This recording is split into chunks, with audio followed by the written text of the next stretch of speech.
And we welcome you to the post-WrestleMania edition of This Is Wrestling. Lee Versage, fired up Lee Versage, along with maybe an equally fired up Zach McGibbon, question mark, prediction master. He got a couple things wrong, but you know what, Zach, we're used to that. And for you, like a 6 or 7 out of 10 on predictions, that's not bad. That's actually pretty good. How are you?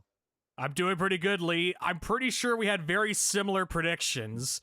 There was some talk because I did not remember the last episode if you picked Charlotte Flair or not, or if you picked Tiffany Stratton. I know for sure I did, but regardless, Zach, I remember saying the right thing to do is for Tiffany to win, and yes. I didn't hear that from you. And I also know that the big one that I mocked you on was what? You tell me. Well, yeah, most of them probably, but. Dominic Mysterio. Well, that one, yes. That Did one. I tell you he was going to? I said this is a lock. This is like Jack Perry-esque. Well, let's not go too far there. That's not a lock. Maybe not. He was not a lock. But he was a lock. He was not a lock, but he was when you laid it out logically, you know. He's the biggest superstar going. Oh, right stop it. Stop it. Stop it. I guess I could be the biggest superstar too if I have my booze piped in each and every week. I can get you liquor anytime you want, Zach. But like booing. Yeah. Oh, I thought you meant booze. Yeah. Oh, yeah. Okay. I was just trying to think that I needed some boost to get through the main event. Oh, let's get into WrestleMania. There's night 1, there's night 2. I don't know how you want to work this, Zach, and I'm going to let you be in control of this one. Okay. What do you think?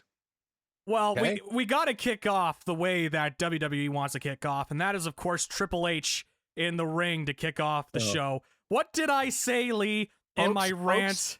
Folks, I apologize. I should, like, the second I gave Zach control, I thought maybe he won't talk about Triple H. How could you not?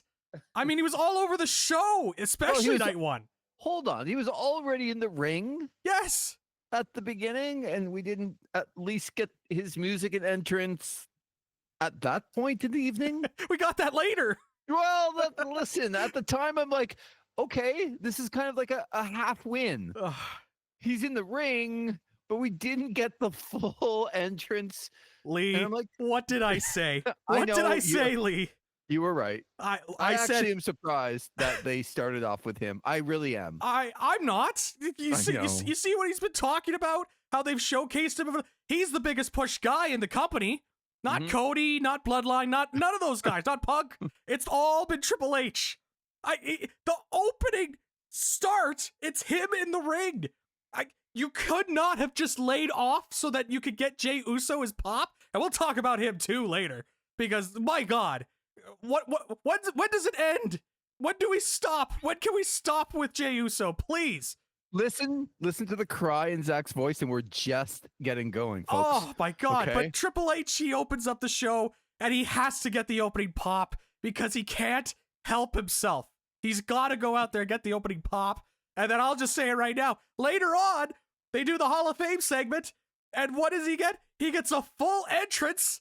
He gets to do the water spit. Stone Cold Steve Austin getting a full entrance. Bret Hart didn't get a full entrance. Lex Luger didn't get a full entrance. None of those guys. But you know who did? Oh, that Triple H. And that guy going for an hour and 7 minutes in his Hall of Fame speech on the night before. Just going on and on and on and on and on and on. The guy that did not want to have the Hall of Fame, he's like, oh, you guys. It's like, oh, you guys, you shouldn't have done this for me. I really don't like that you brought me out here. Oh, well, I guess I'll do this hour and 7 minute speech. Against his will, I guess. Oh, and then he said in his speech too. He's like, oh, China. He was crediting everybody. He credited Vince. He credited China. And then somebody in the crowd was like, oh, Hall of Fame for China, right? And then Triple H is just standing there like, oh, yeah, of course. You know, that's That's something we gotta look at. You control it, Paul. You put yourself into the Hall of Fame, Paul. You have the ability to do it right now. When's the right time with China? Anyways, let's get to the WrestleMania card, Zach. I put you in charge of the actual card, not Triple H. So I grant you, I was okay with him opening the show already in the ring. It was quick. I'm like, if that's all we get, okay. It's still not the best, but I can handle it. When he got the full entrance, I did the eye roll just like Bret Hart. So Brett was right. Just remember that. Brett was right. Brett was always right. Brett's always right. Zach, it's a long card with 2 nights of action. Where do you want to start? I need to start with Jey Uso and Gunther. Let's start out how they started off night 1. I want to hear your thoughts first. Okay. My thoughts are pretty much the same as they were going into the night. I looked for an elevation from Jey Uso. I didn't get it. I thought Gunther was really good. And I actually thought the story that they told in the ring was a good story. I enjoyed like the thought process of Jey Uso countering and being able to understand what Gunther was going to do to him. So he ended up turning around and doing to Gunther what was done to him. And they continued on with that thought process throughout the match. I like that storytelling. It makes sense to me going into it. The problem is that you have to have 2 guys that can execute it. And Jey Uso did not in this match. I wanted him to. I wanted him to carry some momentum. I wanted him to be better. And I actually thought this match wasn't great until I saw some of the next few matches. And I'm like, actually, maybe it was a little bit better than I thought. But it wasn't great. It's a World Heavyweight Championship match. I had a couple of people try to explain to me why Gunther tapped so quickly. I still have a hard time, and I want to talk to you about that as we go through. But I have the same thought process for me that I had going into it, was that I understand where they're going. I understand what they're doing with Jey Uso. They just needed him to step up to the plate in the last few months to take it to the next level. And this was his, I don't want to say, it's hard to say he just won the World Heavyweight Championship, but I thought that this was probably his last chance to show that he can really hang in that scene. And he did not accomplish that for me. So I was left at the end of it saying, I think Gunther is still stronger than him. I don't think the World Heavyweight Championship is going to stay around his waist for very long. And I needed a little bit more from him. But I thought the storytelling in the match from the producers and the way they lined it out was pretty good. I just didn't think it was executed to what I would have liked to have seen at a WrestleMania World Heavyweight Championship match. I'm going to disagree a little bit on match layout. Okay. I thought the beginning part should have been a lot more. It should have been an action-packed start. I mean, the guy saw his brother get bloodied up in front of him while he was handcuffed to a turnbuckle, and Gunther's just beating the crap out of him. And the opening match is the two staring at each other and then going into a collar and elbow tie-up. You know how I feel about that stuff, Lee. And as it progressed, I did kind of like the match layout. There were some spots in between, like the moving of the referee out of the way to get the belt shot in, and I guess if the ref didn't catch it and didn't, warn them about moving him or whatnot, fine. But man, are we done with Jey Uso? Can we stop now? Have we seen enough? Has WWE seen enough? How many more times do we have to see it from him that his A game, the A stands for ass, because that's all he brings is he's ass when he's ever out in the ring. Just nothing. He has no main event charisma. The entrance obviously was over. I'd argue, Lee, that I thought it would be a lot more of a rousing yeeting going on at the WrestleMania crowd, but it really I did wasn't. Too. Like they were Yeah. yeeting, but it was not like everybody was up and doing it like we saw with other pay-per-views with him. So when he won the Rumble and he came out, I believe it was in Cleveland, but I stand to be corrected. The next night, whenever he came out for the next night,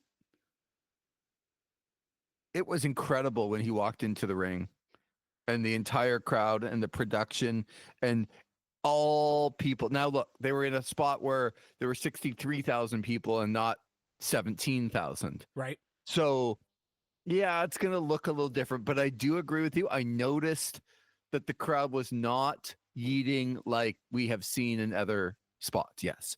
Probably because they weren't as invested in this match as they probably could have been with the way that, like, I mean, what were the real hope spots for Jey Uso in this? Like, what were the real, like, fighting from underneath, valiant babyface going against the dominant heel? This is why I disagree on the match layout. The guy is a dominant heel. They've built this up for a while with him. He's this dominant heel. Every time he faces off against Jey Uso, he's always had his number. And what were the hope spots? He just kind of kept getting back into it. It was 50-50. So there wasn't really that moment where you can rally behind Jey Uso, and he certainly didn't do his part in terms of, like, he didn't even yeet during his match. I thought for sure he was going to try and get some yeeting going on, like on a build-up or a comeback or anything like that, but that didn't even happen. And then the tap, like you mentioned, it was so quick. I mean, frankly, it was a mercy killing for me, so I was glad that it was over. Yeah, but that's not the point, though. No. And so it was explained to me that in other matches that Gunther has lost, when he lost to Ilya Dragunov, he tapped right away. Mm-hmm. He hasn't lost a whole bunch, but when he's lost in that spot, he's always tapped right away. And I don't know if that's a kind of respect for the game that it's locked in and they can't do anything about it. So I'm going to put the guy over that it's so vicious, or it's like, I'm going to get out of this and I'm not going to, even though, like, I'm going to live for another day type mentality. But this one to me was weird because this was not a pain invoking hold. This was not like a sharpshooter or like whatever figure 4, whatever figure 8. It's not that type of maneuver. It's a choke. It's a sleeper. It puts you out. And for him to tap at that point so quickly, I just didn't understand it. That's all. And it doesn't mean that if you could explain it to me and it's logical, then okay. I just didn't personally get it, even if he's really putting the other guy over by tapping right away because it's just so vicious I'm not going to be able to get out. But I just never felt that in the match. Right. Well, remember when Rusev was Miro in AEW, and when they were building him up, he was this dominant force, but he had the one Achilles heel, and that was his neck. Like, if you went after his neck, like, he would get, you know, it would kind of tremble him a little bit, and then led to that squash match. What's his name? Is Sammy Guevara's good buddy, the masked wrestler. And they had the match there on Rampage, and it was a great match because, you know, he was taking advantage of that weakness, and it seemed like he was so close, but then Rusev was able to get out of it. You know, something like that where this guy's so dominant, but he has the one thing that's the big weakness, and once you take advantage of it, it's like, oh my gosh, he found it. He found the weakness and went after it. But even then, they didn't really build that up in the build of this feud either. So I don't know. He tapped out quick. I don't know. Maybe if they wanted to make a statement, as you mentioned, maybe love of the game and trying to put somebody over and try and get like a dominant submission victory. But I just felt like the energy was all wrong for that. And Jey Uso won. And again, I don't know what else they need to see from him at this point in terms of being a main event guy. He's got a great entrance and that's it. Once that bell rings, he doesn't have the main event charisma. He just doesn't. You can still rely on him to be a mid-card guy that could get crowd reactions. There's nothing wrong with that. But he's not a main event guy. despite him having the World Heavyweight Championship. So he wins and celebrates. I don't know where they go from here with him. I personally would not have this be a long run. But we'll see. And maybe we'll get answers as soon as we record this. We're going to be recording right in the middle of Monday Night Raw. And I think some things could happen on Monday Night Raw that I'm interested in the night after WrestleMania. But this was the first match, and kind of as we predicted that Jey Uso would win, and this would be the first match out of the gate, and it would kind of pump everybody up. Listen, this is going to be a long review, right? And I think that there's some real things to say about a few of the matches. So I don't necessarily want to get too bogged down. I don't have a lot to say about the New Day becoming WWE Tag Team Champions over the War Raiders. This did nothing for me. And if it wasn't followed by the next match, it might have been the worst one for me. I just didn't like anything about this. Yeah, the 3-match stretch that started off night one was pretty brutal. I mean, the New Day War Raiders, the second match and the crowd was quiet. The second match, 55,000 people sat on their hands in the second match of night one. I mean, and these guys, New Day, they were touting, this great heel turn months ago. Now look at where they are. They don't care about the New Day. I mean, anyways, it was just a match with moves that happened in between. I mean, there's not much else I could really say about that. And then Jade Cargill and Naomi was just like, it was not great, but it was better than I thought it was being. It was still not good. So I went into this and look, I'm going to be negative about this. And so I'm going to try and open my mind and just watch it for what it is and judge it, not based on anything that I had preconceived going into it, because I knew that I was kind of negative going into it. Like you, it wasn't as bad as I thought it was going to be. I think the two things that I noticed, though, were very, very telegraphed moves from the both of them. It's like, okay, we have this spot to do now, so let's kind of get in position, and okay, we did it. We have this spot to do, and it just seems so formulaic. And then the other word is slow. Yep. This one really, and I don't know if it's, two women trying to be just perfect and not screw up, but it was very slow. And it didn't help, as you said. I mean, there was a little bit of energy in the first match, not as much as you would have liked to have seen. There wasn't any energy in the second, and there was like none in the third. And so they weren't in a great spot in the card for them to take advantage of that, but they also didn't. And when Jade Cargill caught Naomi in midair in the suplex position, I'm like, oh, well, they got their viral moment out of the way. Like, this is what people are going to remember, because it was impressive of what she did. Jade Cargill holding Naomi up in the suplex position at a midair. And that was it. I thought it was clunky. I tried to be open-minded about it. At the end of it, I'm like, okay, maybe it wasn't as bad. But when I saw some other matches on the night, including some other women's matches in the WrestleMania card, I realized how slow they were. I knew it was slow at the time, but then when I watched some other women's matches, I'm like, yeah, the pace of that one was just not good. So Jade Cargill wins. I don't think that's a surprise to anybody. No. By the way, that opening video they did for Jade Cargill, where they got the Weather Network guy to be in front of a green screen talking about a storm coming through, might have been one of the worst produced videos I've seen this company put together. From the acting to the graphics to the effects. It's like, maybe this one we should have just left on the back burner, because it was just not good. So I would agree.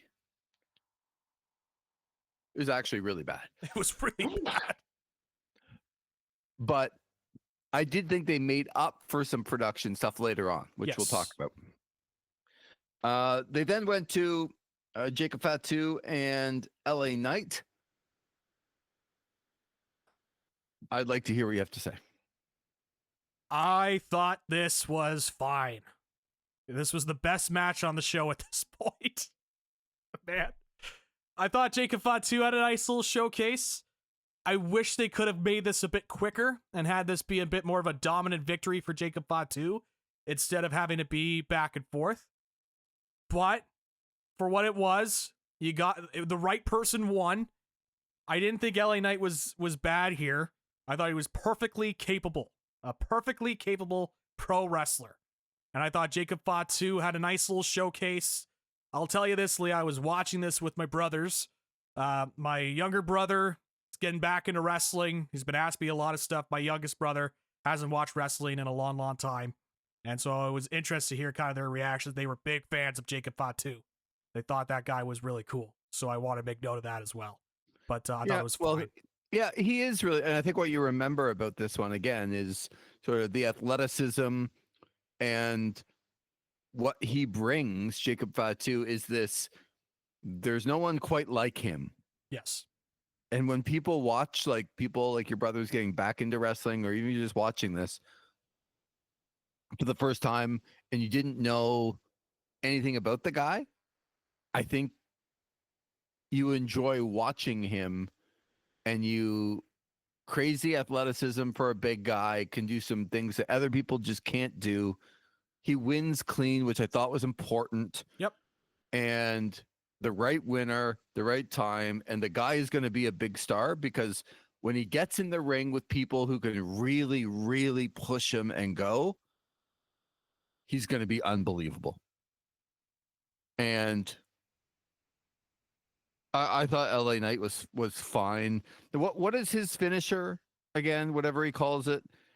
And he does it off. Oh, like, it was Dean Ambrose's old finisher. The beady something. Whatever it was, and Fatu comes off the top, and they transitioned into it. I'm like, he didn't actually even do anything.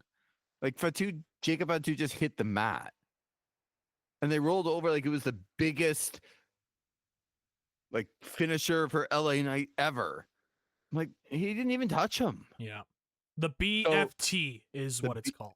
Yeah, the BFT. Yeah. Not one of my favorites. And I didn't think well executed. They made it seem like it was like the biggest BFT ever. Yeah. No. It was not. But Jacob Fatu's the right winner. The right guy. He can get some fun feuds with people that can push him. LA Knight's just not one of those guys. So yeah. I'm happy that he won, and he won clean, and he was made to look. I think he helps himself a lot by just being a star, but he's made to look like a star again, and that's good. Yep. And Haku was also there. He showed up at the end.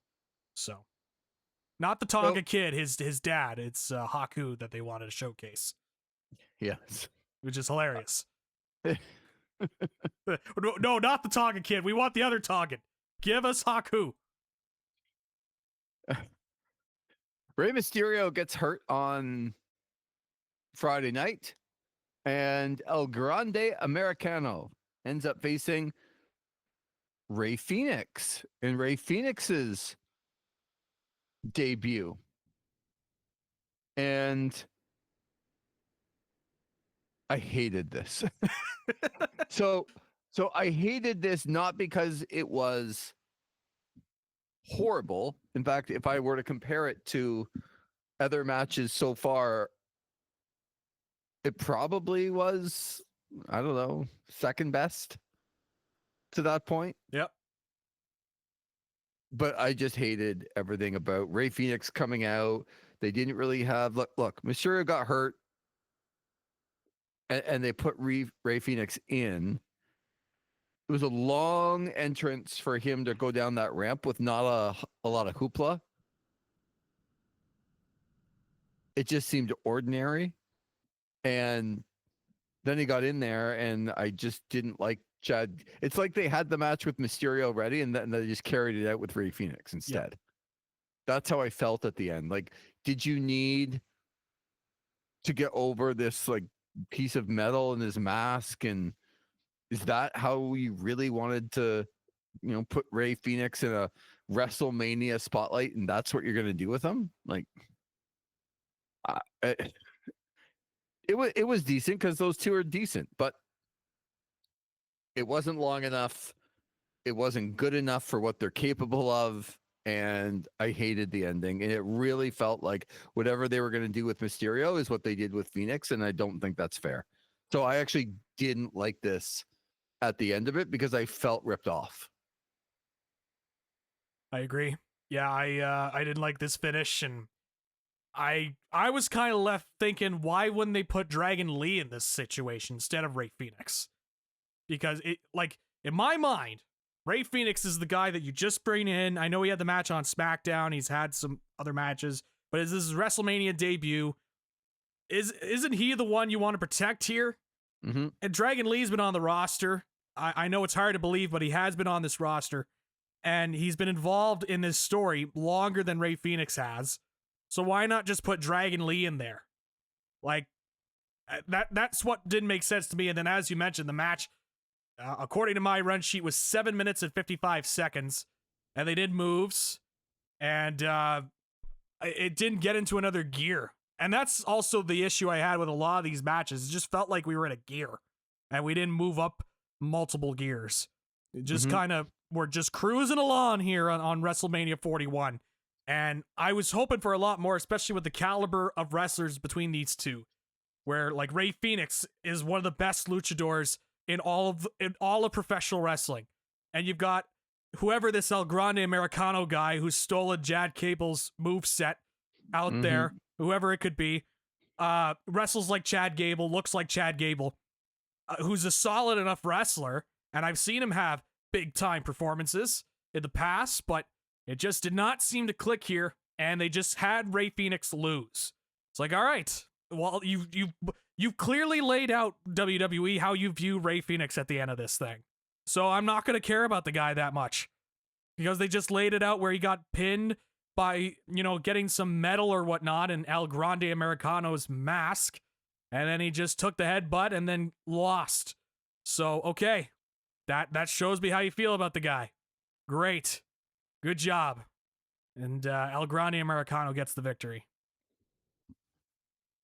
All right, let's get to Tiffany Stratton and Charlotte Flair, because I'm really interested to what you thought about this. I really am. It just, like, I was so hoping for more from these two.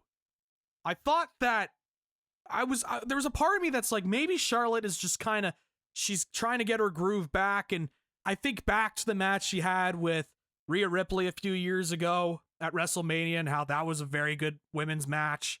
Like, maybe we could get that back here. And maybe this is the chance here for Tiffany to really step up and really get something going. And I didn't think it was bad as some have been making it, some of the reviews I've seen, but I certainly didn't think it was good either. It was pretty clear these two don't have the greatest chemistry with each other. Whether that be they just don't like each other and they're going to make their lives difficult with each other to work with, or just straight up they don't know how to work with each other. And Charlotte was trying to wrestle one match, Tiffany was trying to wrestle another match, and it just didn't seem to be any sort of cohesion between the two. So they just kind of did stuff for 19 minutes. And I was very disappointed in this. I didn't think it was awful like some people were saying, but I certainly didn't think it was. I certainly didn't think this was a great match either. Mm-hmm. So I'm a little bit higher on this match than you are. Okay. And I say that probably because of some preconceived notions that I had, and maybe not exactly what I got. What I mean by that is, this is the first match all night that felt like it had an aura around it. And again, you can, if that's a sell job with Charlotte and Tiffany not liking each other, and the incident they had on SmackDown a couple of weeks ago that kind of felt a little bit more real, in going off script than it should have been. And it kind of looked like, and if they're pulling one over on me, good for them. It kind of looked like they don't like each other. And I don't know if that's real or not. Quite frankly, I don't care because it was the first one that had aura around it. And then the other part that I do want to give them credit for, I think if you watched 19 minutes of this match, there were points in the match, not all match, but there were points in the match, although some were clunky, they went at a much faster pace than Naomi and Jade Cargill. And quite frankly, most of the people who had worked on that night one to that point. Yep. So if you're going to go hard and you're going to go after each other, and whether you're fooling me because you do like each other and you pulled it off that it appears like you don't, or you actually don't, I can live with some clunkiness if you're trying to go faster and it be at a more elite level. And I thought Tiffany did a pretty good job at hanging with her. There does seem like there's something off about Charlotte Flair, that she's not the old Charlotte Flair anymore. I hope she gets it back, but she's still pretty good. You know what I mean? Yep. Like a not as good Charlotte Flair is better than most of the other women in the division. And yes, we've seen her be better. I thought that this last month or 6 weeks was a really tough spot for Tiffany Stratton. And where I'm going to give it credit here is where I think in a couple of these promo segments, before the one that went off the rails a couple weeks ago, she has not handled it well. I don't think that she looked like the moment was too big for her a couple of times here along the way. Mm-hmm. While this was clunky in spots, it didn't feel to me like the moment was too big for her on this stage. I didn't feel that after the match. I felt some other things. Again, I would have liked to see a little bit better execution. There were points in it that I needed it to change gears and do a little bit more.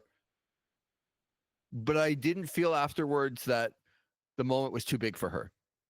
So I am going to give them some credit here, where whether they actually don't like each other or whether they're fooling me, it appeared like they don't like each other and it had an aura around it.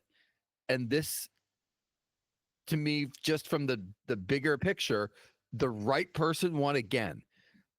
If Charlotte Flair just beat her, she is just another young girl that thinks that she's decent. But when Charlotte Flair comes along, she isn't. A clean win is perfect for Tiffany Stratton, and good for Charlotte Flair for doing it, whether she wanted to or not. And I have just a little bit more praise for this one because from the company's standpoint, the right woman won. Yes. This makes Tiffany Stratton a bigger star today than she was yesterday. And that's a really good thing. She'll always have that she beat Charlotte Flair in a title match at WrestleMania. And she's young, and I just think that she handled the moment well when I didn't think she handled a lot of moments along the way very well.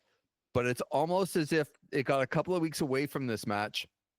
They had the promo that went off the rails that made Charlotte look bad, not Tiffany. And then I thought Tiffany Stratton held her own in this match and didn't look out of place. So all that said, the company got it right with the right woman. It was 19 minutes, which is quite long for somebody of Stratton's ilk in that spot. I thought she handled it well. She executed at the end, made it look good, and the right woman won. So I'm going to give them some credit for this one. I liked it more. Again, not perfect, not the best match I've ever seen, But all in all, to that point, it was the first one that I felt had aura all night long. It And I was definitely felt like a WrestleMania match when we were Yes. going in. Yes. Yeah. And I still felt that way at the end, which I didn't feel that way of any of the matches that led up to that. No, None. definitely not. Okay. So and look, that's not necessarily where you want the high bar to be, because you'd like a title match at WrestleMania to be better. But all in all, it was my favorite match of the night to that point. So I'm going to give them a little bit more credit. And I hope that this puts Tiffany Stratton now, like, I think the women that she's going to work with, it'll be easier for her. They won't put her in bad spots like Charlotte, who looked a little, she gets quite selfish sometimes when it's all about her and whether she's good in her life or she's not good in her life. It does surround her a lot. And so Tiffany beating her and then working with other women, I think will give her some more confidence and probably be a little bit easier to work with the other women than it was with Charlotte. So she's kind of a made woman right now. We'll see if she can take advantage of it, but I liked it. Yeah. I didn't love it. I didn't love it, right. But I did like it. Yeah. It was the right result. And I was surprised. I thought for sure Charlotte was going to get the victory here. So I'm glad that they got that right. But yeah, I really didn't think they locked in as much as I thought they would. And I just didn't see the cohesion there. There were moments, but there were also moments of just, some moves just not looking very good. And I'm not as high on Stratton's performance here. And I'm a fan of Stratton. I think she is. I see the vision that a lot of people see in her in terms of her being a big time star in the future, but I didn't really see this big time performance from her either. I think Charlotte was trying to get it out of her a couple of times when I was watching, and it's kind of this confluence going on because there's Charlotte Flair's match and what she wants to do, and then there's Tiffany Stratton, who's been trained in that performance center, and she's kind of been trained to wrestle a certain way. And then you kind of saw that conflicting with each other during this match, and that's what made it very clunky for me, where it didn't seem like either or wanted to let into each other's match that they wanted to do, and that's where I didn't see the cohesion. So, I'm hopeful. I'm hopeful that this could lead to bigger things and something for Stratton, but I have my doubts. Unfortunately, we'll see. Okay. All right, so let's move to the main event.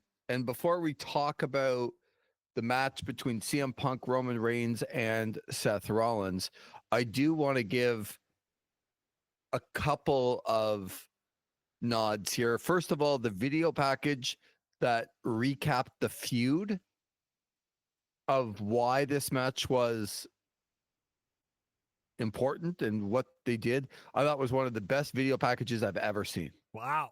Yeah, I thought it was that good. It told the story. Like when you watch this, you actually think this is the main event for all the marbles. Like I could show somebody that video package and they have never watched a moment of wrestling and don't even know who the three guys are. I'll bet you I could show you that to somebody and they would be interested to stay to see who wins the match. I thought it was really, really good. And then, CM Punk gets his own video package as well after Rollins and Reigns take about 18 hours to get to the ring. Yes. And as I explained, I thought it was maybe the fastest that Roman Reigns ever got to the ring, and it still took forever. Yeah.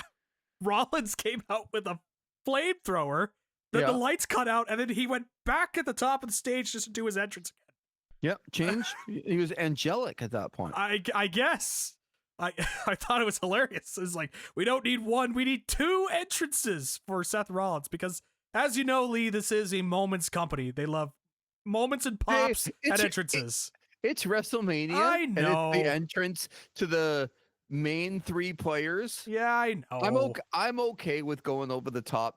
I thought it was cool. I thought all the entrances were cool. I just enjoyed the Living Color song so much that after the CM Punk got his own video package, the sound wasn't great, and Living Color isn't quite what they used to be, but they also came out with that song in the late 80s. Yep. Okay. It's 2025. So what do you think it's going to be?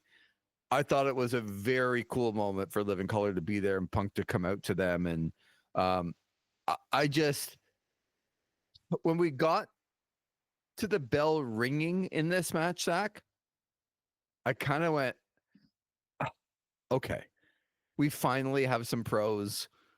We finally have a match that I feel invested in, and a main event that, okay, these guys are the real deal.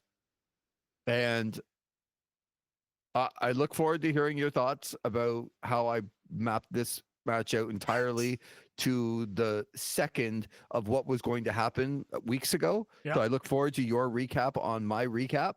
But I will tell you that this is my favorite match of the entire card. Mm-hmm. And it felt more than anything, before we talk about the winner and the loser and how it got there, I felt like it was three professionals in the ring executing at a high level. And quite frankly, in the middle of the match, I thought to myself, I'm all for surprise winners. I'm all for people in the Rumble and winning, and having other people being put up. But when I'm watching this, I'm like, this was the main event. It was always the main event. And they probably should have written the storyline better 6 months ago to make this match worth even more, because these are your three best performers right now, especially on night one, which was not great. I thought this match was three of the best pros, all in there for the common goal of making the match as good as it could possibly be. And it felt like I was watching, I don't want to say amateur night, that's not fair, but before that, it was people trying to live up to a WrestleMania moment, to the WrestleMania match, and just go out there and have a really, really good performance and flawless performance. And I didn't even get it close to that. And in the middle of this one, I'm like, I could actually watch this for a long time, because these are three pros. Doesn't mean it's the greatest match ever or that they're the three best wrestlers ever. It was just, this is what a WrestleMania match should be, should feel like, and be executed like, because I thought they did a really good job in this match. Yeah, this was easily my favorite match of the night, of night one. I enjoyed the main event of the buy one, get one free 2-night extravaganza here between Punk and Seth and Roman. I actually liked, it's funny you mentioned with the video package for Seth, Roman, and Punk. I actually really liked the Punk video package, and that might just be more my connection to him, because he was somebody that was kind of one of my first favorite professional wrestlers when I got into pro wrestling. Mm-hmm. And so seeing his career and then them playing his old song and then going back and forth between his debut promo and ECW when it was WWE, ECW, to modern day. And then, as you mentioned, the live performance from In Living Color. While, as you mentioned, this is not the 1988 version of the band. This is still pretty solid live, I thought, especially compared to some of the other performances we've had in pro wrestling in terms of live performances. And I thought that was great. And the match itself, I enjoyed. I enjoyed the main event. I thought it was well worked. I thought that the build-up to stuff was good. Got a little bit too finisher heavy in the end for my liking, where they were just kind of doing finishers for the sake of doing finishers, as opposed to like building up for those dramatic near falls. But we still got some cool moments. If you hadn't seen Roman try and do the spear and Rollins give the pedigree before, you got it here, and I thought that was well executed. I just, I didn't love the finish. No, because I told you what the finish would be, and then I doubled down on what the finish would be, and I even brought you, Zach McGibbon, over halfway to changing your pick Yes. because I'm so convincing. So you were, Zach, it's the smartest you've been in a long time on the show. You finally listened to me and you're like, you know what you're laying down makes sense. So you were unwilling to go the full way because you like to hedge and you like to not go out on limbs. I get it. You like the safe zone, but you pick Seth Rollins over CM Punk and change your pick, which was smart. Yeah. But I recall you saying, but I'm not willing to go on the whole Paul Heyman doing this and doing that. And I'm like, this is playing out exactly like I thought. And I thought it was well executed. And I thought, actually, I didn't think the commentators in night one had a very good night either with Michael Cole. I didn't think they had both nights. I thought they were bad. Okay. We haven't talked about night two. I didn't think they had a very good night one at all. Yeah. But I did like the way they put over the finish of the main event here. They made it seem dramatic. And so, of course, if you listened to This Is Wrestling on the 2 previous podcasts, you heard me lay out that Paul Heyman would end up going with Seth Rollins and he would be the reason why Seth Rollins would win this match. And that's exactly what happened. And I thought they executed it fairly well. It was a little bit, to me, you could see it coming. But, I mean, what are you supposed to do in that spot? You got to turn on not one, but 2 people. So you got to do it one at a time. And I thought it was pretty well executed by everybody. And in the end, Seth Rollins wins. And he's a Paul Heyman guy, and that's how night one ends. Were you satisfied with that result? I didn't like the finish. What didn't you like about it? It's just not my thing in terms of Heyman's looking to the left and looking to the right, and he's got the chair. I guess 30 minutes in or whatnot. Now is the time to make a decision in the middle of the match to determine who your allegiance will be with. No, he knew who his allegiance would be. He just was. I guess he just decided to do it now and not early on in the match. I guess. Yep. Fine, but it's a very. I'll say this: it's a very sports entertainment finish, and I could understand why people would love it. I totally get it, but it was weird, and this kind of goes back to the commentary note. So, Paul brings in the chair. He gives it to Punk, and then the commentary's cheering Punk like, yeah, he's going to use the chair to beat up Roman Reigns, who's the other babyface. But then Heyman does the low blow, and then the chair drops, and then Heyman does the, my tribal chief, blah, blah, blah, blah, blah, my tribal chief, blah, blah, blah, blah, blah, and handing out the chair over to Roman. And then Roman's got the chair and is like, all right, he's turned on CM Punk, and they were treating Roman as the babyface here. And then Heyman did the low blow again, really laid in the low blow, by the way. It was a little bit emphatic on the low blow. He was twisting and turning on the arm. Don't think it needed that personally, but I get what they were going for. And so they low blowed Roman, and then Paul's aligned with Seth, and then commentary's treating this like this was this dastardly heelish thing, like this tactical thing. And I'm like, you just put him over for the Punk and Roman stuff, but when Seth does it, that he's the bad guy. Like, I understand that Paul has the previous allegiances with Punk and Roman, but talk about double standards here.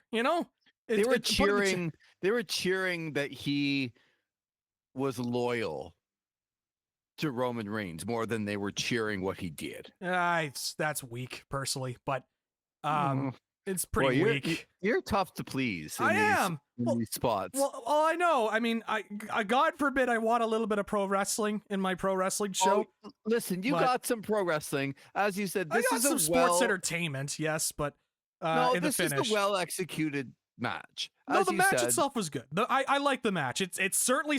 Let me tell you this here, Lee. If that match didn't happen, this WrestleMania night would be in the conversation of worst WrestleManias of all time, and it probably still is. I mean, even with the main event, like the rest of this undercard, even if you thought Tiffany Stratton, Charlotte Flair was passable, or somewhat good. The rest of this card was just like not of a WrestleMania caliber, and this would be in discussion in my mind on the lengths of a WrestleMania 9 or a WrestleMania 11 in terms of like really bad WrestleManias. So this main event saved that. It's still I thought this was still a bad night, just for the record. I was banging my head throughout the show. But this main event really saved it for me in terms of being an all-time bad show. Now is just sort of a bad show. I would agree with that. This was trending towards the worst of all time. Yep. Until those guys got there. And I think that's even for me a little bit more to the pressure that they would have felt and the fact that maybe this wasn't booked the right way in the beginning, because these three should be even more like, it was almost like they were thrown together because they all just lost the Rumble. And I still stand by the 2 title matches that were, won at the Rumble happened before this match of 3 people that were in the Rumble that just didn't win. And you're like, how does that main event? They deserved to be in the main event with their performance and kind of who they are and the aura that they carry with them. But it should have been written differently to get them there. However, they got there, and I thought a really, it saved the whole night. And to me, still was the only match that I felt like had that true WrestleMania aura when I watched it on both nights, to be honest. So we'll see where it goes with Seth Rollins and Paul Heyman and who they are going to align with and what is going to happen. As again, we're recording this in the middle and before Monday Night Raw, so we will see very soon and be able to talk about this on the next podcast very soon, Zach, but we don't know that yet. Let's get to night 2, and maybe like I don't want people to wait necessarily to the very end to talk about the main event here, but it does start with Io Sky and Bianca Belair and Rhea Ripley. Io Sky retains in this match. Again, Zach, very curious to hear your thoughts on this match opening up night number 2. So this might be a hot take here, but this was my favorite match of all the weekend. I thought this was a really, really good 3-way match. I thought all 3 had their working boots on. I think they were told after what happened in the opener the night before, where they just lost the crowd, this got the crowd energized to start off the second night. I thought all 3 had really looked good. And I'm kind of the low man on Io Sky. I think a lot of people like her in-ring stuff more than I do. I didn't think she had that. I thought that the image of Io Sky has kind of lasted longer than what she actually was, but she proved me wrong here in this one. I thought she looked really good here. Rhea looked really good. Bianca looked really good. I love the action in this. They kept things at a great pace. Fans were very interested in this, and I really liked the finish, and it caught me off guard, but I like that they went with Io Sky here to retain. And try and change it up in terms of the women's championship. So overall, I really like this. I thought this was a great way to start off the show.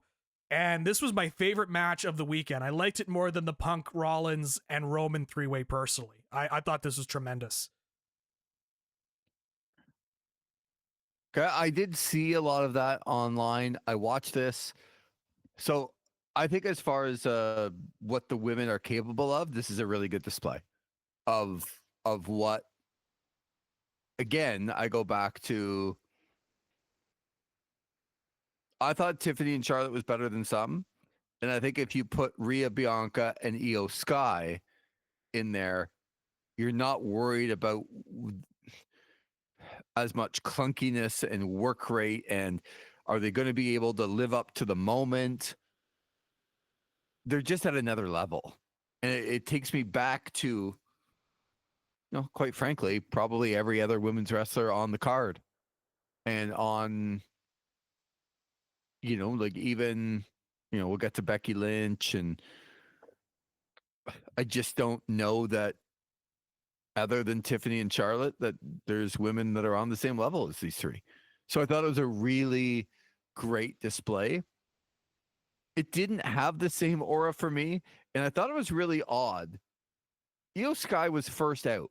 Okay. This is how you're opening up WrestleMania night 2 after, quite frankly, a pretty, the main event saved it. We just talked about it, but not a great night 1.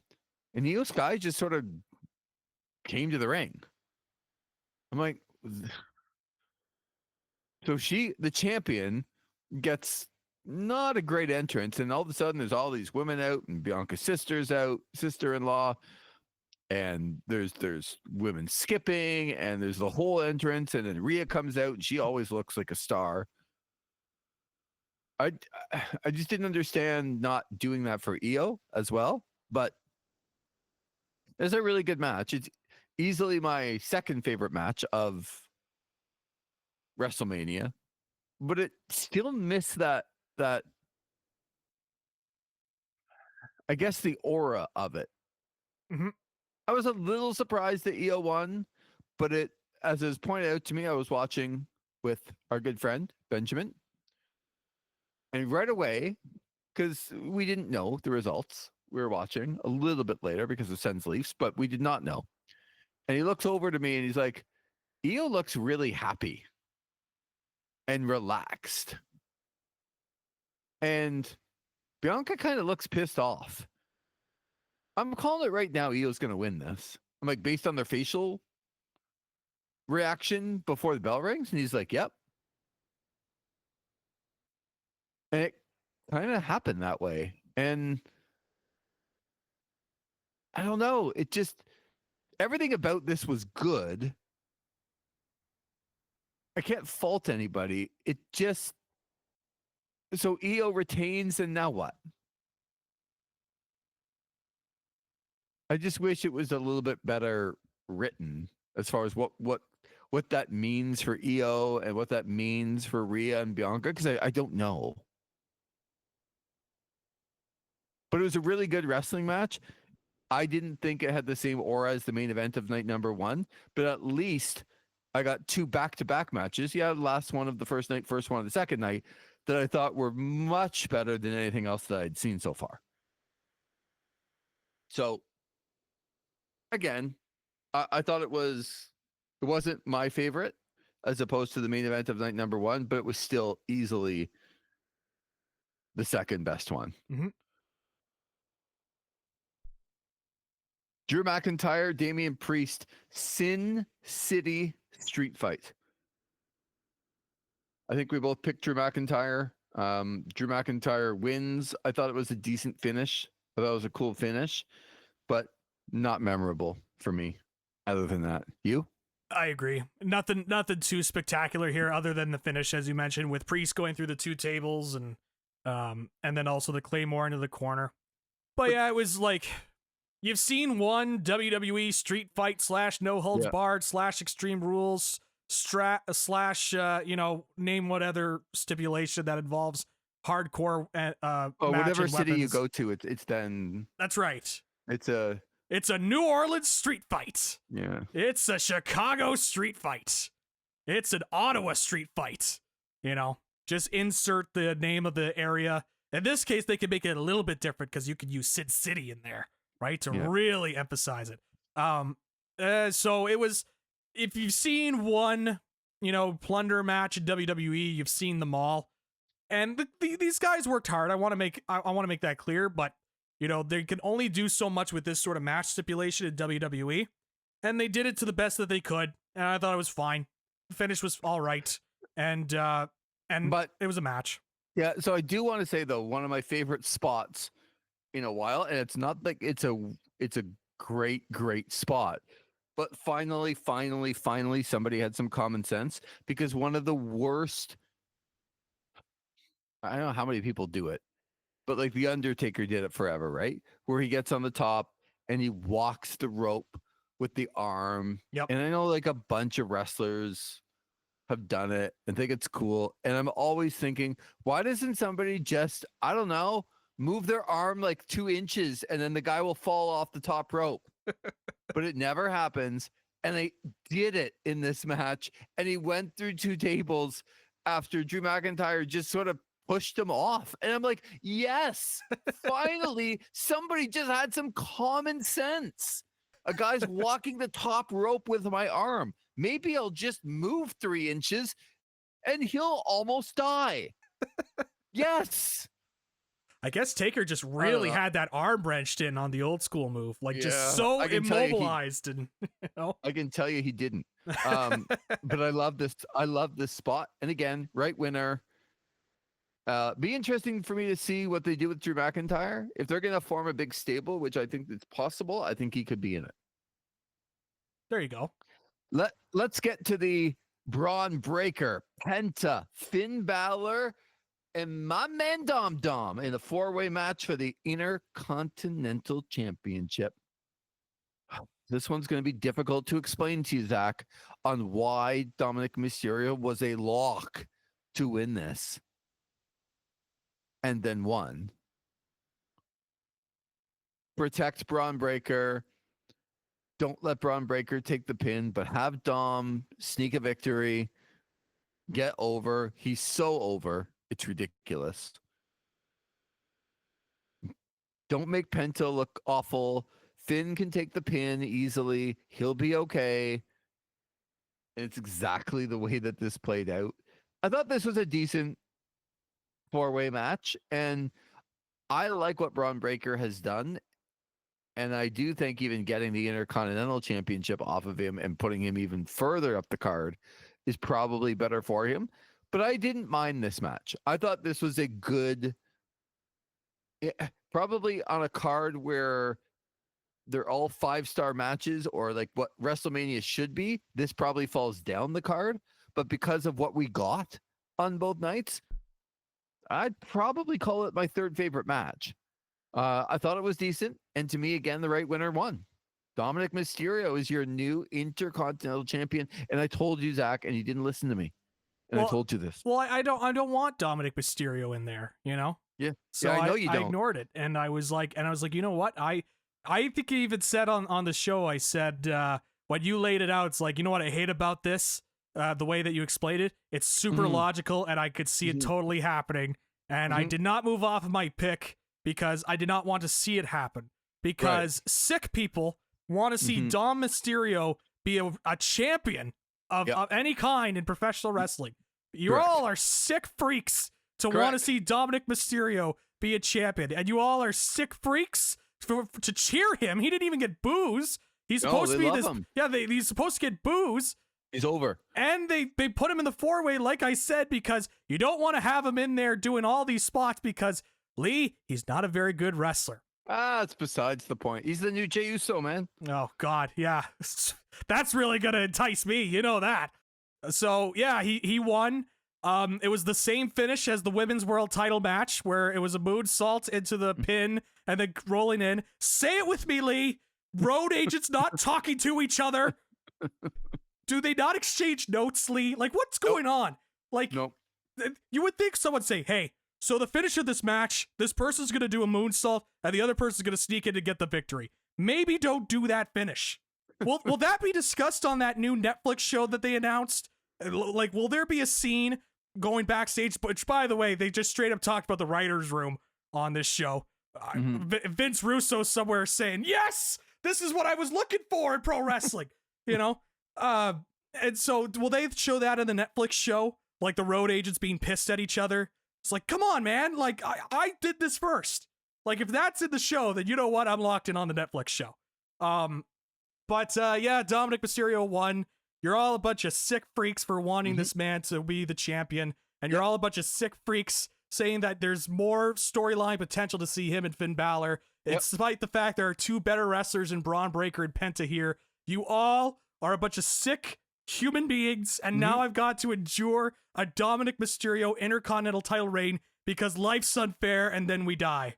So get excited for Dominic Mysterio here, Lee. Folks, it's not my job to want things. It's my job to project what's going to happen. And as I told you, Dominic Mysterio would win this match. And I didn't base that on what I wanted. I based it on what I thought would happen. So that's not what Zach does, apparently. Zach wants other things, so he just picks with his heart. Yep. And he wants things instead of being able to separate the head and the heart to be able to tell you, good listener, what is probably going to happen with some analysis, some thought-provoking intelligence. Yes. No, Zach just... No, I just call you a bunch of sick freaks. That's my analysis. He wants what he wants. And, yeah. Well... sorry, I want to see Braun Breaker and Penta be in the mix more than Dominic Mysterio. And this is going to be a honky tonk man, greatest intercontinental champion of all time run for Dominic Mysterio. Will it be the same number of back bumps that Honky Tonk Man took during the title reign? Will Dominic Mysterio have more back bumps than the Honky Tonk Man took? Randy Orton comes to the ring, and we still don't know his opponent, so I'll give them credit for... I still, at that point, like, I kind of worked myself into it being Kevin Owens again. Kevin Owens being at a signing, hasn't had the surgery yet. Sami Zayn's around, Kevin Owens is around. I'm like, I don't know. Like, this just, something to me doesn't feel right. But then we finally get up. I'm like, if this is Nick Aldis after all of this, this is not going to be dramatic. And it ends up being TNA World Champion Joe Hendry. Say my name, Zach. Lee Versage. Thank you. There you go. You said say my name. I didn't understand, but I said through. it. Yeah. I did the bit. Okay, so I don't know if this is a hot take or not. I was extremely disappointed when I saw Joe Hendry because we had already had that moment 3 months ago at the Royal Rumble. And he did get a little bit at the Rumble where he got thrown out by Roman Reigns and he lasted and he kind of hung with some big boys for a little bit. And I thought they handled the Rumble with the TNA World Champion really well. I don't feel the same here. I didn't like this. I like him getting at WrestleMania and posing and doing his spin move only to get into the RKO. I think makes Joe Hendry and TNA look worse, but I could be on an island. I haven't read a whole bunch about it. Maybe everyone loved this and it was another moment. So I'm willing to listen, but I hated the only redeeming thing about this is that it was over quickly for me. That's it. Yeah. Nothing else for me. Maybe not a redeeming quality for TNA that it was over so quickly, but it was certainly over. Speaking of over, Joe Hendry somehow still over with this gimmick. The gimmick of him spinning around and looking into the camera and people believing Joe Hendry is still over. I gotta give him credit. He's made this thing last longer than I thought it would. And then the bell rang, Lee, and he just got his ass kicked for 3 minutes and 10 seconds.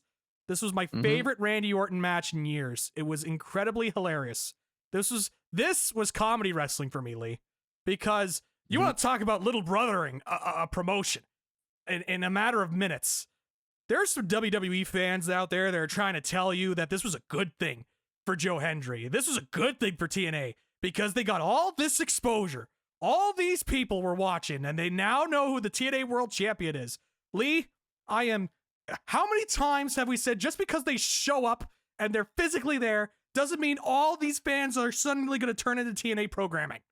Can we stop with this just because of the fact that they showed up and they had the belt in front of a lot of people, that all of a sudden this is great for TNA? You could have two things can be correct for you WWE fans. You could have really loved this. You could have really loved the moment because, again, Lee, we'd like to say it. This is a moment's company, and this was certainly a moment that they love to do. But you could also agree that this was not great for TNA. Their world champion got squashed in 3 minutes by Randy Orton. And then Hendry got back up on his feet. Orton did the, raising the hand deal. Then he took another RKO. And then Orton went over and tapped him on the chest. It was like, oh, great job, kid. Good job out there. The TNA World Champion. Yeah. Laid out. 3 minutes. Don't try and tell me this was good for TNA or Joe Hendry. Please. This was all beneficial for WWE.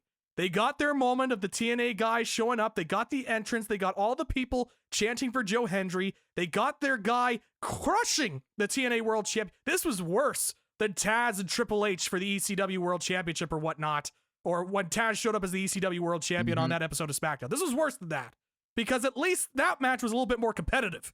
This one was not competitive. I think Joe Hendry had, one move he got in? That follow-away slam? And then that was it. And then Orton just little brothered him. Was like, oh, good job, kid.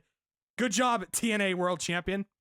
To be a fly on the wall, Lee, to find out Randy Orton's reaction to him facing Joe Hendry. And the WWE officials saying, all right, Randy, I know things didn't plan out where you're hoping for with Kevin Owens, but we got this great opponent in mind for you. We got Joe Hendry, the TNA World Champion, facing off against you. To be a fly on the wall, to see Randy Orton's reaction.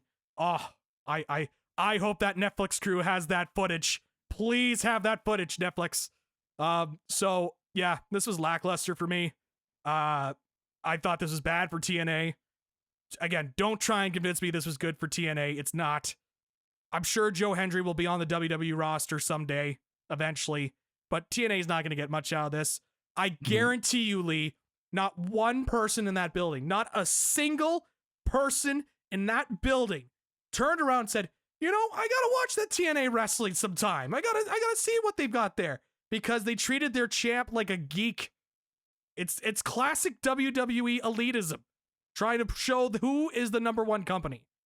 So anyways, I went too long on this. I went longer on this than the actual match. So Randy Orton wins and little brother TNA.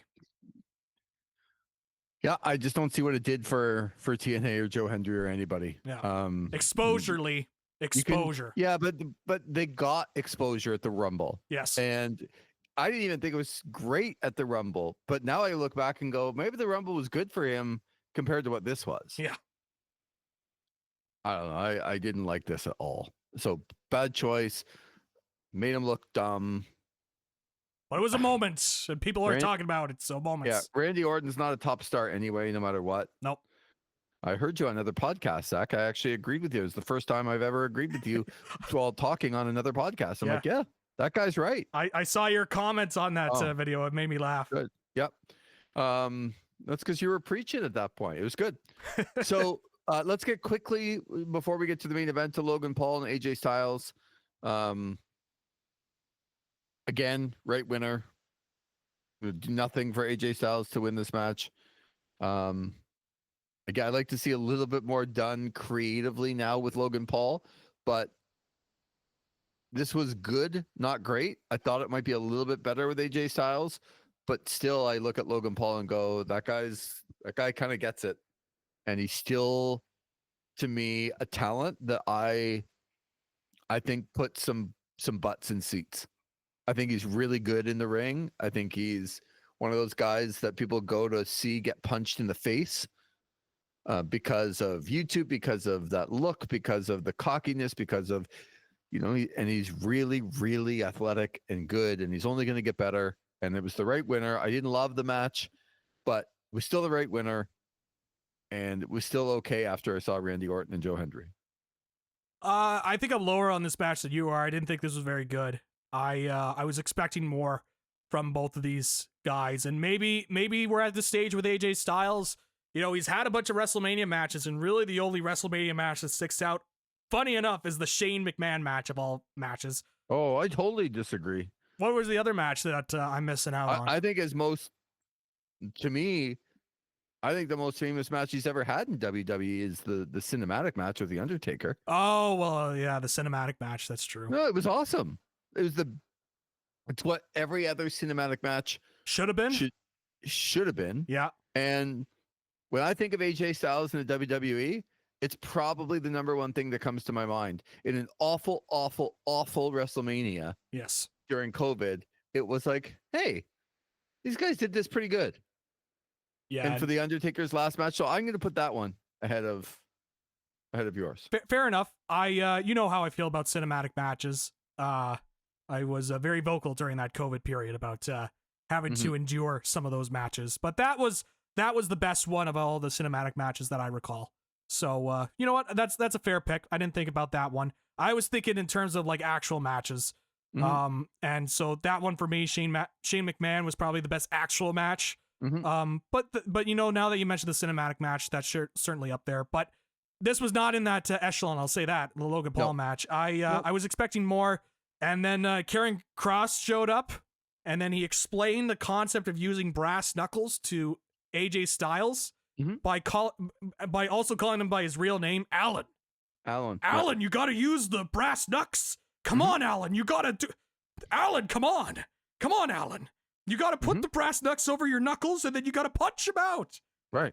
AJ Styles, by the way, who has been in this business for how long? You think he would have figured out how to use brass knuckles? World-traveled veteran. But I'm glad that Karrion Kross was able to explain the concept of the brass knucks by calling him Alan. And then, Jeff came out, this guy that's always around Logan Paul. He made a run-in. He showed up. And Logan Paul won. And it was a match. It was 17-43.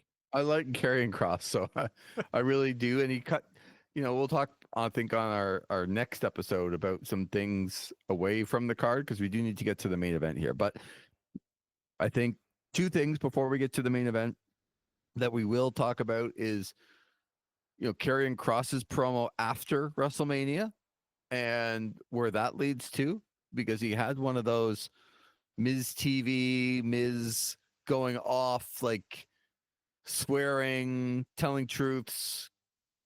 Great promo from Karrion Kross. And the other thing that we got to talk about, which I know you could go on about, so I'm going to ask you not to until next episode. I'll keep it reserved. Is the AAA being bought by the WWE and announcing that on the weekend? I think it's both of those things, the Karrion Kross promo and, buying and having a show now, what is it, a week or 10 days before the AEW in Mexico City with CMLL, that now we're going to have when worlds collide. Are they going to call it NXT Mexico? But AAA now bought by the WWE, which is a major announcement on the weekend as well. So I'm sure, Zach, you'll have lots of thoughts on both of those things coming up. But it's main event time. It's John Cena. It's Cody Rhodes. Wait a minute. What about the women's tag team match? I tried, Zach. I tried. Like, don't blow my gimmick, okay? I'm keeping us on track here, Hey, yeah. They wrote Bayley out of the storyline. Becky Lynch comes down to help her countrymate, and somehow Becky Lynch is a new women's tag team champion with Lyra Valkyria, and I don't care. Yeah, and they put Bayley on ice for this. So I don't care. I don't care about that. Like, people seem to be super upset, and I could care less whether I saw Bayley at this WrestleMania. So that doesn't bother me at all. Yeah. But what bothers me is that they brought Becky Lynch back to become a women's world tag team champion with her countrymate for probably all of 5 minutes before Becky Lynch is like, yeah, I don't need these things. Yeah. Moments.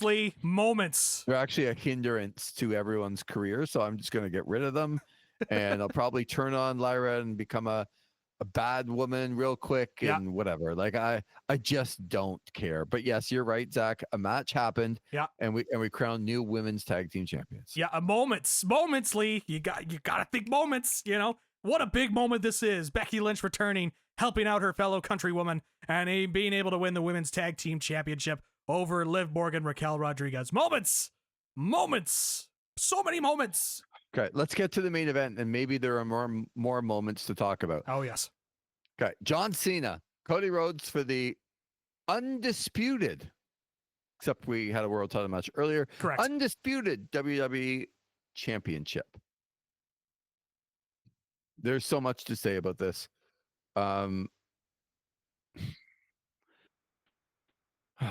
So where I will give you some credit here is you told me it's possible The Rock would not show up, and I did not believe you.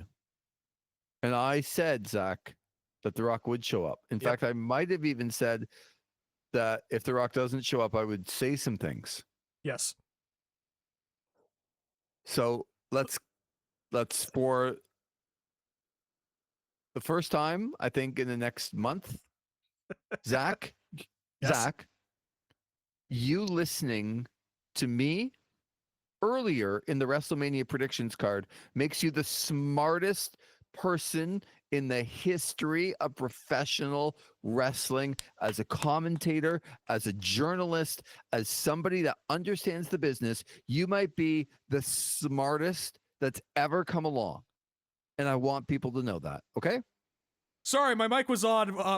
I think I heard you. I think they may have heard you, but I didn't hear you. So could you just say that one more time? I just want to make sure that's caught for our recording device. Just gotta make sure. I actually can, because I think this content is better than the content that we're going to give for the main event. So, Zach, once again, I will say that because you listened to me earlier and were able to change your pick, at least for one of the things that I got perfect all along on this entire WrestleMania card of how brilliant I was, for that, you, Zach, are the smartest wrestling mind in the history of the business. Fantastic. So good. So good. I'll continue to say that, because great. You told me that The Rock wouldn't be there, and I just didn't believe you. Yeah, and you could have your little setups or whatnot, but all I heard was greatest mind in the history of business, and all that's I what heard matters. The first part, so that's what people heard too, and that's awesome. No, but look, so in all seriousness, you were right about this, and I'm really disappointed that you were right about this, not because you told it to me, but because it didn't happen. The Rock not showing up here, and what actually happened in this match of the longest entrance while wrestlers stopped because Travis Scott came down. And I'm sorry if you have to bleep that out, okay. But Travis bleeping Scott comes down, and we have to get a full entrance, and wrestlers stopping what they're doing, because who in the hell is this guy to even come down? This is the big moment in the main event, and The Rock not being there I don't care what he was doing. If he was never going to be there, they should have made it seem like he wasn't going to be there. This was the first awful point about this awful main event was The Rock not being there. You told me that there's a possibility, and I didn't believe you, and I should have, because I actually just can't believe he wasn't there. Yeah, that's all. Like, with the setup in Toronto and everything they were doing, for him not to be there, it's just a mistake. It's a mistake. Because if he's not going to be at WrestleMania, why would you ever do this setup? It just doesn't make any sense to me that we're going to do this entire setup with The Rock in Toronto at the pay-per-view before WrestleMania, and then we're going to have The Rock not show up at WrestleMania. That just doesn't make sense to me. However, that's what happened. I do want to hear your thoughts on this. John Cena, 17 times as your new world heavyweight undisputed champion, whatever it is, in the worst main event since The Miz beat him? I don't know. You tell me. This is definitely one of the worst WrestleMania main events of all time. It was bad. Even before the Travis Scott stuff came in. This is not a good match. No, slow.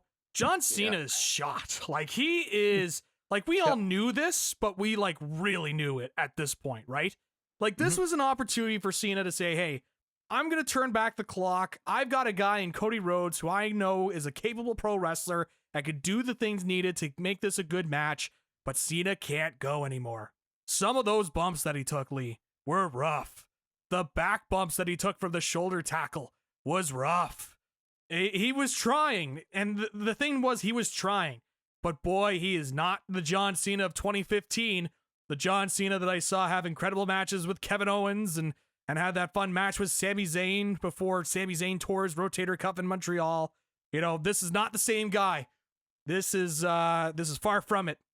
And they had to rely on a finisher spam fest. It was so ridiculous, the amount of finishers that were being done in this. I think John Cena's setting up for his 17th attitude adjustment, not the world title. His 17th attitude adjustment in this match. It was one for the top. It was like 4 from the middle of the ring. It was just all of these. It was just this finisher spam. It's this thing that you would hear somebody who barely watches AEW programming and has heard all these people say, oh, all AEW guys do is just spam moves. This was the actual embodiment of that in the main event. All these spammed finishers. And then, like what you mentioned, Lee, Travis Scott, the man behind the theme music. Did you enjoy hearing Fiend throughout the entirety of the show, Lee? Were you excited whenever Pat McAfee mentioned that it was a top 40 hit? And they thanked Travis Scott for the song. And of course, they played Fiend again for Travis Scott. And Travis Scott unlocking his inner Randy Orton, Roman Reigns, just going on this long walk down the ramp, taking his sweet ass time, looking at the crowd, having this modified hardcore championship. And then he comes in and they decide to do a bunch of interference spots. And then Cena won the 17th world title. You want to talk about anticlimactically? This was it. This was a all-time bad main event. They overthought this. They were trying to be too cute and try to make it this epic, but it was way too just cartoony and over the top. Then the run-in with Travis Scott was awful. The finish was awful. This was just a bad pro wrestling match and one of the worst main events in the history of pro wrestling. Yep. I can't disagree with any of that. I'm actually embarrassed for the company that this is what they decided to do after, quite frankly, the biggest heel turn we've seen since Hogan. Like, we're talking 30 years of wrestling. And the biggest heel turn, and this is what they came up with? I'm embarrassed for them. This was a joke. It made Cody look bad. John Cena look like an idiot. He can't go anymore. The fact that they booked him and put him in this spot is embarrassing, because if they must have seen what we saw, that he can't do it anymore. A year of 2 years, really, of Cody going through what he did to win the belt and then to carry himself like the champion. Whether we'll see what happens. I threw out a theory. I don't know what's going to happen on Raw. We'll see what happens. I threw out a theory to you. We'll see if it's right. But as the main event of an event like WrestleMania, I'm embarrassed for the company of what they came up with in one of their biggest spots. This is an all-time fumble and drop of the ball by everybody. So I even a little bit, it's like Cody probably read what's going to happen and was told what's going to happen. Like, this is what we're going to do. And I didn't see vintage Cody Rhodes. I saw a shell, and John Cena was never great. No. In ring, he was never great. He worked hard. And he got himself to a level where he could be in a main event, but he was never great. And we saw a shell of what Cena was in the ring. The booking and the writing for this was unbelievably bad.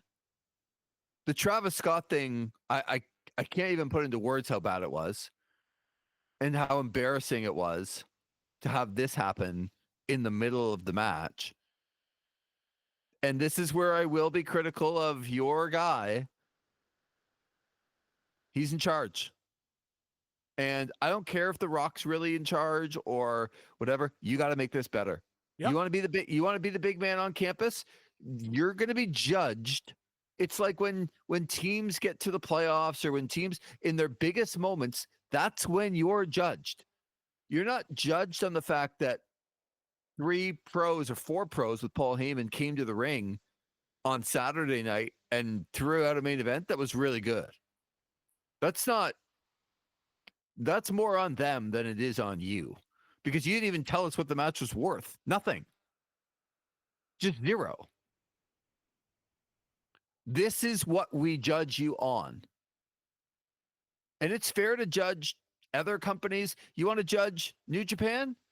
Well, then judge them in the finals of the G1 or in the main event at the Tokyo Dome in January. Judge them then. You want to judge AEW? Judge them on,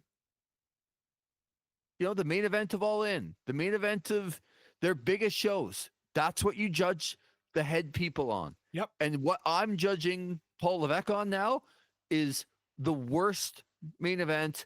Like, look, Hogan had a lot of power. He put himself in a lot of bad main events.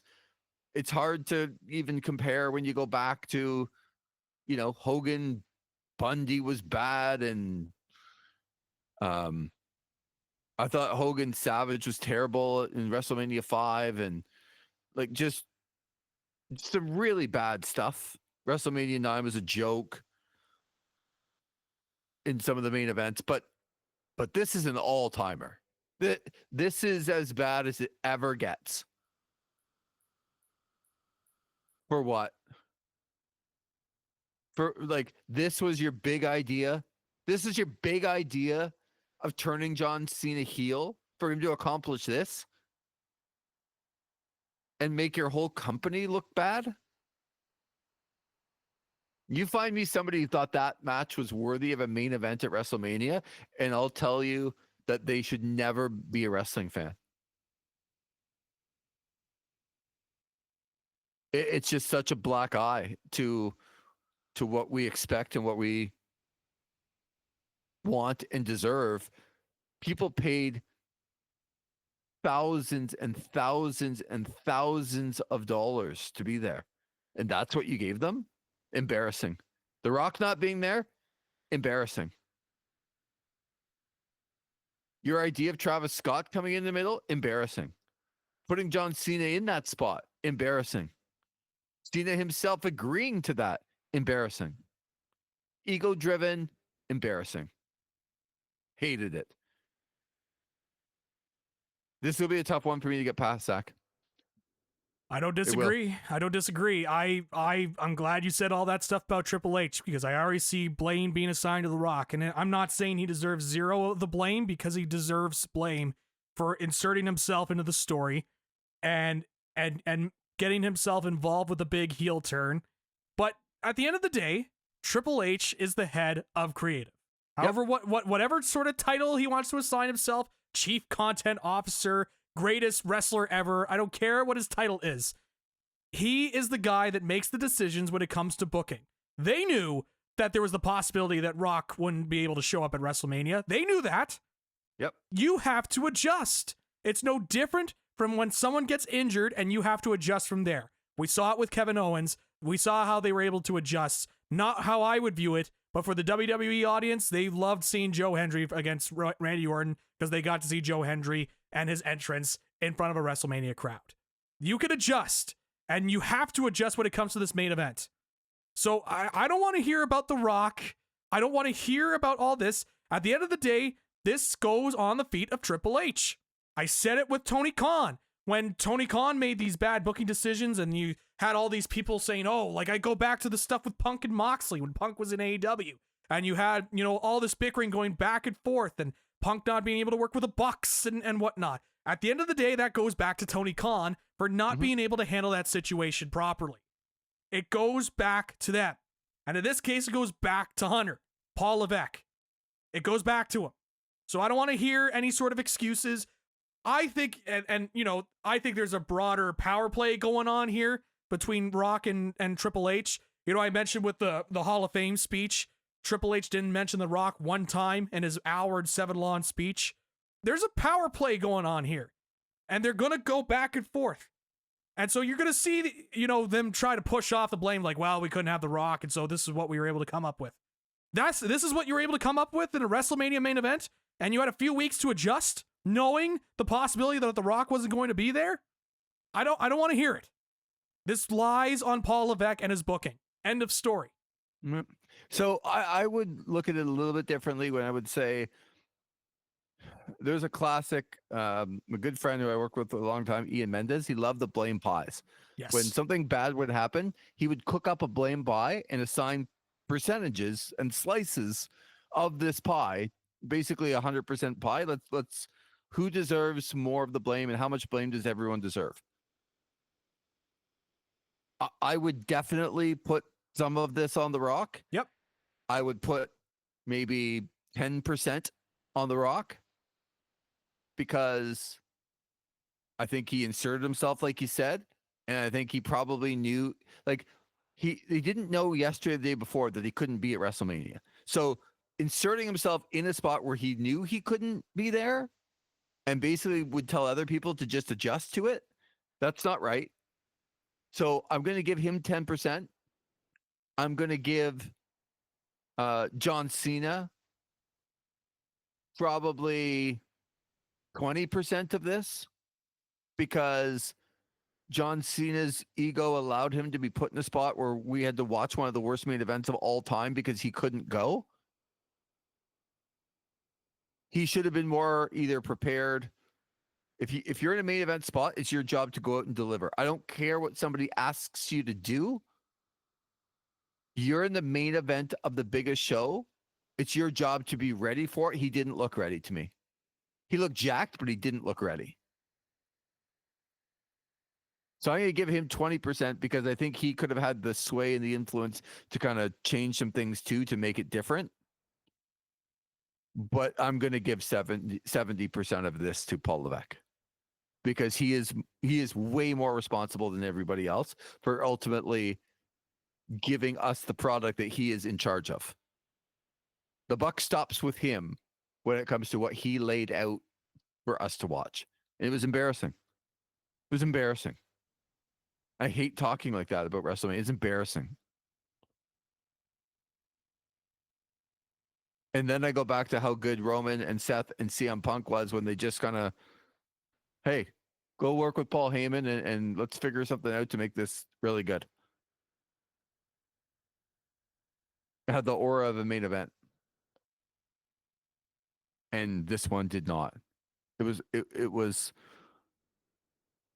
I always thought the worst main event ever was throwing Savage and Flair down in the middle of the card and having Hogan and Sid Justice, two guys who didn't win the Rumble, when Flair won the greatest Rumble of all time. Mm-hmm. And then he was going to wrestle Randy Savage, and they put him in the middle of the card so Hogan and Sid Justice could be in the main event. Like, are you kidding me? It was one of the worst decisions, one of the worst matches ever. And this is close. So I hate in 41 years comparing this to one of the worst ever, but it is. And even Cena and Miz was way better than this, way better. Yes. So anyway, I was disgusted last night after it ended, going, I can't believe they did this. And the optimist in me says, okay, hopefully they're going to turn it around and can do some things, but I've lost some faith. And that's where I am right now, Zach. I've lost some faith. Yeah. So in saying that, we'll get to, like I said, some WWE buying AAA. We'll get to the Karrion Kross promo. We'll get to some other things. We'll talk some AEW in our next episode. But this has been fun. It's a long recap, but it was a long couple nights, and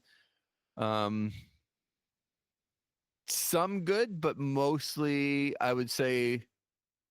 Well, what's your rating on the show? Man, I generally, with a lot of these WWE PLEs, I've always been giving it a 5 or 5.5 or 6. I've always found them to be painfully average. In this case, I thought there was just a lot of bad on this show on both nights. And so I'm giving this, like, I gave SummerSlam a 3. I hated that show. Like, it just felt like up and down, awful stuff. In this case, there was some good things, like the main event of night 1. However I feel about the finish, the work in that was good, and the opener at night 2. But other than that, it was a lot of average to bad.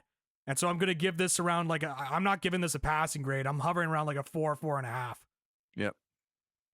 So even for me, Zach, and this is going to be hard to do because the main event, I've just toyed with the idea of the main event. Is it going to be able to give this a passing grade or not from night number 1? But the night number 2 main event was so bad, and nothing. I can't go back and tell you that you have to watch this match of any match. I thought the aura was great around night number 1 main event, but I don't think you have to watch it. It's not something that I would recommend people going back. So I'm going to fail it. because I would never tell people to go back and watch this card. I can tell you that Paul Heyman turned on Roman Reigns and CM Punk and went with Seth Rollins, and that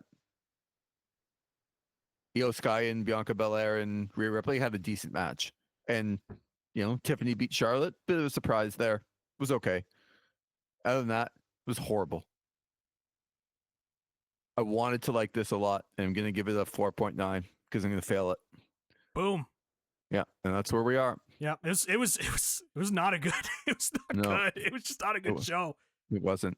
And I hate saying that. It disappoints me to say that, but yeah. It is what it is. I was hoping for more from WrestleMania. I thought, the big thing for me was I thought these wrestlers that have been clamoring for spots would be showcasing why they wanted spots.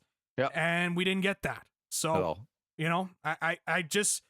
I thought just bad booking and wrestlers, like, other than a few, not stepping up to the plate when they needed to, and just not good. This was one of the weakest WrestleManias in a few years. It was not good, probably since COVID WrestleMania. Yep. And that's tough. And I don't even put a lot of blame on that because of the circumstances that they had to put together for that. But that's the first WrestleMania I could think of off the top of my head. So yep. Yeah, it's got a built-in excuse for being bad. Yep. This one does not. Nope. All right. Well, lots to get to on our next episode, and we appreciate you sticking with us. WrestleMania 41, thankfully, in the books. For Zach McGibbon and Versage, thanks for listening to our post-WrestleMania recap of This Is Wrestling.